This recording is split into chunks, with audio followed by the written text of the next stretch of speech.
ஒரு காலத்திலே மலர்கள் சிரிக்கும், பறவைகள் பாடும் அழகான ஒரு கிராமம் இருந்தது. அந்த கிராமத்தின் பெயர் மலர்வனம். இந்த கிராமத்தில் ஒரு சிறுவன் வாழ்ந்தான்.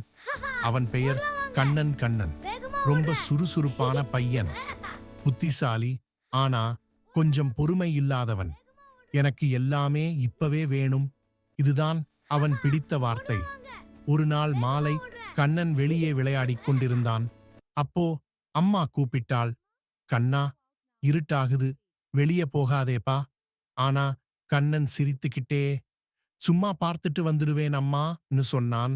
கண்ணன் மெதுவாக காட்டுக்குள் நுழைந்தான். காற்று சுசுசு என்று ஊதியது.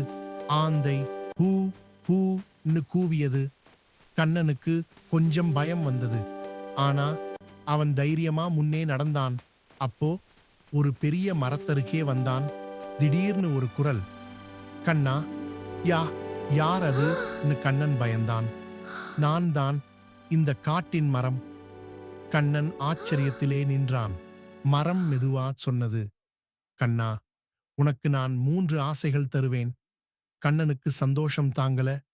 ஆனா ஒவ்வொரு ஆசையும் நன்றாக யோசிச்சு கேட்கணும். கண்ணன் உடனே சொன்னான், எனக்கு நிறைய தங்க நாணயங்கள் வேணும். புஷ், எங்கும் தங்க நாணயங்கள். ஏய், நான் பணக்காரன் கண்ணன் குதித்தான். ஆனா அவை ரொம்ப கனமா இருந்தது. ஐயோ, இதெல்லாம் தூக்கவே முடியலையே. கண்ணன் மறுபடியும் சொன்னான், எனக்கு எப்போதும் இனிப்பே வேணும். புஷ், எங்கும் இனிப்புகள். கண்ணன் சாப்பிட்டான், சாப்பிட்டான், சாப்பிட்டான். ஐயோ, வயிறு வலிக்குது. அப்போ கண்ணன் புரிஞ்சுக்கிட்டான். இந்த முறை கண்ணன் அமைதியா யோசிச்சான். சிறிய இடைவெளி. நான் எதை கேட்டா நல்லா இருக்கும்? அவன் மனசு மெதுவா மாற ஆரம்பிச்சது. கண்ணன் மெதுவா சொன்னான், எனக்கு நல்ல மனசு வேணும்.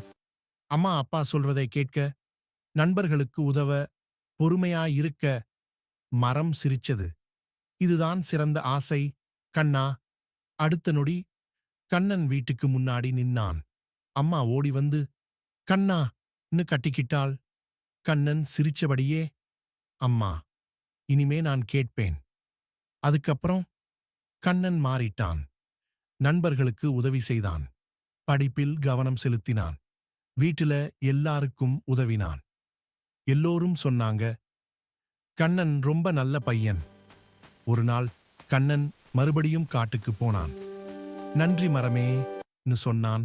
மரம் சிரிச்சபடி சொன்னது, நான் பேசும் மரமில்லை கண்ணா, உன் மனசுதான் உன்னோட பேச ஆரம்பிச்சது. குழந்தைகளே, இந்த கதையிலிருந்து நாம் என்ன கற்றுக்கிட்டோம்? பணம் இருந்தால் மட்டும் மகிழ்ச்சி இல்லை. அளவுக்கு மேல் ஆசை நல்லதல்ல. நல்ல மனசே உண்மையான பொக்கிஷம். நல்ல மனசு இருந்தா வாழ்க்கை முழுக்க ஜொலிக்கும்.